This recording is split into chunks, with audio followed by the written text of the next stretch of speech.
The year is 2013. Real Madrid signs Gareth Bale for a world record fee. He joins Karim Benzema and Cristiano Ronaldo to form the BBC. Little did anyone know, they were about to witness the birth of a football dynasty. Fast forward 5 years, 4 Champions League titles, 442 goals, countless jaw-dropping moments. This is the story of how 3 players changed the face of European football forever. Are you ready to meet the kings of Europe? Picture this. It's 2013 and Real Madrid just shattered the transfer record. Who did they sign? None other than Gareth Bale, the Welsh wizard himself. But here's the thing, Bale wasn't just joining any old team. He was about to become part of a trio that would change football forever. Let's rewind a bit. Benzema and Ronaldo were already lighting up the pitch at Madrid. The Frenchman's silky skills and Ronaldo's goal-scoring prowess were a sight to behold. But something was missing. It was like having 2 pieces of an incredible puzzle, but not quite knowing what the final picture would look like. Enter Bale. Suddenly, Real Madrid had 3 of the world's best attackers on one team. The BBC was born. Bale, Benzema, and Cristiano. A combination that would strike fear into the hearts of defenders across Europe. Now you might be thinking, so what? Lots of teams have great players. But trust me, this was different. These weren't just great players. They were the perfect mix of speed, skill, and scoring ability. Bale's blistering pace, Benzema's brilliant link-up play, and Ronaldo's unstoppable goal scoring. It was a recipe for football magic, and boy did they deliver. In their very first season together, the BBC did something Madrid hadn't done in 12 long years. They won the Champions League. Can you imagine the scenes in Madrid that night? The city erupted in celebration as the BBC lifted that iconic trophy. But here's the kicker. That was just the beginning. Over the next few seasons, the BBC would go on to score an incredible 442 goals across all competitions. That's not a typo, 442 goals. To put that in perspective, that's like scoring a goal every single day for well over a year. It's the kind of stat that makes your jaw drop and your head spin. Bale's thunderous left foot, Benzema's clever movements, and Ronaldo's aerial prowess, they each brought something unique to the table. And when they clicked, it was like watching a football symphony. Defenders didn't know who to mark, goalkeepers were left guessing, and fans were treated to some of the most exciting football ever seen. But hold on, because this was just the beginning of their reign. The BBC wasn't content with just 1 Champions League title. They were hungry for more. And in the seasons to come, they would prove that their first triumph wasn't a fluke. They were about to embark on a journey that would cement their place in football history. So as we dive deeper into the BBC's incredible story, get ready for more jaw-dropping stats, more unforgettable moments, and more proof of why these 3 players changed the face of European football forever. The birth of this football dynasty was just the first chapter in an epic tale of dominance. Are you ready to see how the story unfolds? Ready for the next chapter? Good, because things are about to get ridiculous. Imagine a team so dominant that winning the Champions League becomes almost routine. Sounds impossible, right? Well, the BBC was about to rewrite the rules of what's possible in European football. Let's see how they did it. Real Madrid's 2013-14 UCL season kicked off with a statement, a 6-1 away victory against Galatasaray that had fans and opponents alike on notice. Under Carlo Ancelotti, this team was on a mission to finally win La Decima, their 10th Champions League title. In the semifinals, they dismantled Bayern Munich with a 5-0 aggregate, including a shocking 4-0 win in Munich. Champions League final, the stakes were sky high, and so was the BBC's form. Each one of them played a crucial role in pushing Real Madrid past Atletico Madrid, and by the end, they'd won it. La Decima, that 10th Champions League trophy was theirs, and the BBC's hunger for European glory? Just getting started. After tasting success in 2014, the BBC got hungry, really hungry, for European glory that is. They weren't content with just 1 Champions League trophy. Oh no, they wanted more, and boy, did they get it. Fast forward to 2016, Real Madrid and the BBC are at it again. Yo no tengo que cenar con Benzema o Bale que venga a mi casa a cenar. Eso para mí no es lo más importante. Lo más importante es dentro de campo. Sermos compañeros, sabermos lo que queremos, sabemos lo que jugamos. Eso de comiditas fuera y abracitos y besitos, eso para mí no cuenta para nada. Lo que es importante dentro de campo, hacer en que el equipo gane. Eso para mí hay que valorar. And he really took that seriously. The BBC was all business. They weren't in it for the fanfare or the friendly gestures. They were here to win, and win they did. Another Champions League trophy in the bag. But surely that was it, right? Wrong. These guys were just getting started. 2017 rolls around, and guess who's lifting the trophy? Yep, Real Madrid and the BBC for the third time in 4 years. At this point, football fans around the world were scratching their heads in disbelief. How could one team be so dominant? But hold on to your seats, because the BBC wasn't done yet. In 2018, the unthinkable happens. A fourth Champions League title in 5 years. 4. It's the kind of achievement that makes you wonder if someone's messing with the fabric of reality. Now, let's talk about some of the mind-blowing moments that made this run so special. Remember the 2016 Champions League campaign? Ronaldo went absolutely berserk, scoring 16 goals. That's not a typo, 16 goals in a single Champions League season. He even bagged a hat trick against Wolfsburg in the quarterfinals and topped it off with 2 goals in the final against Atletico Madrid. But Ronaldo wasn't done there. In the 2017 season, he scored 12 goals in the Champions League, including 2 in the final. The man was a goal-scoring machine. And let's not forget his incredible performance in the knockout stages, where he scored a hat trick against Bayern Munich. Talk about stepping up when it matters most. And we can't talk about incredible moments without mentioning Gareth Bale's stunning bicycle kick in the 2018 final against Liverpool. It's the kind of goal that makes you jump out of your seat and scream at the TV.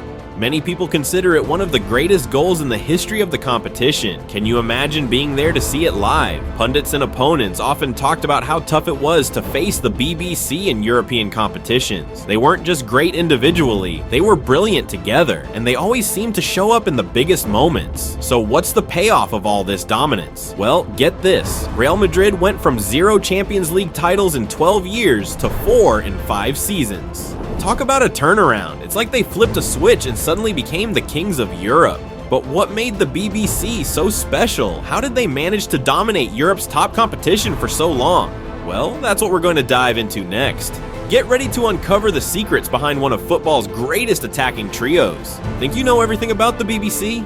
Think again. We're about to break down the magic formula that turned 3 great players into legends. What made them click so well together? The answer might surprise you. So, what made the BBC tick? It wasn't just about having 3 incredible players on the pitch. It was about how they played together. Let's break it down, starting with the Welsh wizard himself, Gareth Bale. Bale brought something special to the table. Speed, power, and a left foot that could bend the ball like, well, you know who. In his first season with Real Madrid, Bale scored 22 goals and dished out 19 assists. That's not just good, that's insane. His blistering pace stretched defenses, giving his teammates more room to work their magic. Next up, we've got Karim Benzema, the unsung hero of the trio, the glue that held the attack together, always in the right place at the right time. Benzema wasn't just about scoring goals, though he did plenty of that. He was the link between attack and midfield, often sacrificing his own scoring chances to set up his teammates. In his first season with the BBC, Benzema bagged 24 goals and 16 assists. Not too shabby for the supporting act, right? And of course, we can't forget about Cristiano Ronaldo, the goal machine, the man who seemed to score at will, especially in the big games. Ronaldo was the focal point of the BBC, and boy, did he deliver. In his first season with the trio, he scored a mind-blowing 51 goals and provided 17 assists. That's like scoring a goal every single week for an entire year.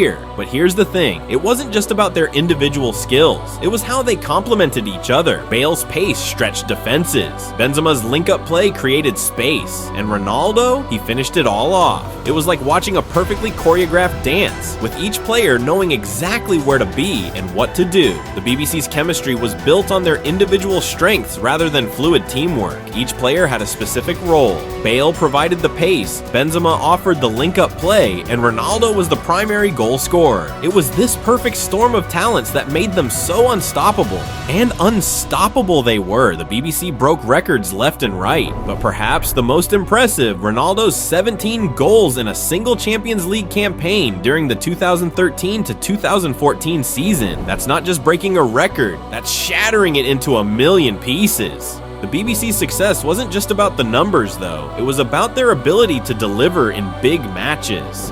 Remember Bale's bicycle kick in the 2018 Champions League final against Liverpool? That's the kind of moment that cements a player's place in football history. Still, success like this doesn't come without its challenges. The BBC faced plenty of obstacles on their way to the top, but that's a story for another time. For now, let's just sit back and appreciate the incredible feat these three players pulled off. They didn't just win trophies, they rewrote the record books and changed the game forever. Remember that 100-goal season? Incredible, right? But here's the kicker. It didn't lead to a single trophy. How could such a prolific trio come up empty-handed? And what did it take for them to bounce back? You might think the BBC had it easy, scoring goals for fun and lifting trophies left and right. But the truth is, their journey was far from smooth sailing. These guys faced some serious hurdles along the way, and it's time we talk about how they overcame them. First up, let's talk about the competition. While the BBC was tearing it up in Madrid, Barcelona's MSN trio of Messi, Suarez, and Neymar were doing the same in Catalonia. These two superstar trios were constantly trying to outdo each other, breaking records and leaving defenders in their wake. It was like a high-stakes game of anything you can do, I can do better, but with footballs instead of playground taunts. But the real kicker? Injuries. Oh boy, did they hit the BBC hard. Gareth Bale in particular seemed to have a target on his back. In the 2017 to 2018 season, he missed around half of Real Madrid's games due to various knocks and strains. Can you imagine trying to keep a world-class attacking trio running smoothly when 1/3 of it is stuck on the sidelines? It's like trying to drive a car with only 3 wheels. The pressure was enormous too. Real Madrid fans aren't exactly known for their patience. They expect nothing less than perfection, and when things weren't going well, they weren't shy about letting the team know. In the 2014 to 2015 season, despite the BBC scoring a combined 100 goals, Real Madrid didn't win a single trophy. The criticism came thick and fast, with many saying Bale and Benzema needed to step up their game to match Ronaldo's incredible contributions. Speaking of Ronaldo, let's talk about egos. You've got 3 world-class players, all used to being the star of the show, suddenly having to share the spotlight. How did they manage it? Well, it wasn't always easy. Benzema often had to play a more selfless role, creating space and opportunities for Ronaldo to shine. And when Bale was out injured in the 2016 to 2017 season, Ronaldo had to shoulder even more of the scoring responsibility, bagging 25 goals in La Liga alone. But here's where the BBC showed their true greatness. They rose above it all. When Bale was injured, the team adapted. They relied more on their stellar midfield, with players like Toni Kroos and Luka Modric stepping up to fill the gap. And despite the challenges, the results speak for themselves. The BBC won an incredible 12 trophies together, including those 4 Champions League titles we talked about earlier. So next time you see a highlight reel of the BBC's greatest goals, remember the story behind them. Remember the injuries they overcame, the pressure they faced, and the sacrifices they made. Because that's what makes their achievements truly special. They didn't just win trophies, they conquered adversity to become legends of the game.